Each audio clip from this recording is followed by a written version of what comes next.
இது ப்ளோடெக்ஸ் பொள்ளாச்சி. நம்ம ரீசெண்டாக பார்த்தீங்கன்னா ஒரு ஆயில் பம்ப் ஒன்று மாற்றணும். ஸோ இது பார்த்தீங்கன்னா ஓல்டு மாடல் பம்ப்பு. இது வந்து ஓல்டு பம்ப்பு. இது வந்து அதோட வீலு, இந்த பம்போட வீலு. இது வந்து பார்த்தீங்கன்னா லேட்டஸ்ட் மாடல் பம்ப்.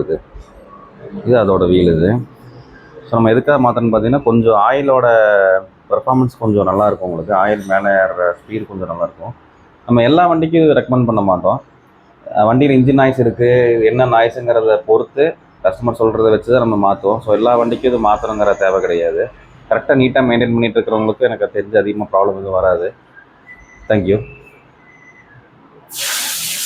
ரொம்ப ஆயிலை நம்ம இன்டர்வலில் அதிகமாக மாற்றும் போது உங்களுக்கு கொஞ்சம் பிரச்சனைகள்லாம் வரும். ஸோ அந்த மாதிரி வண்டிகளுக்கு இன்ஜின் நாய்ஸை பொறுத்து நம்ம வந்து ஆயில் பம்ப் மாற்றுவோம்.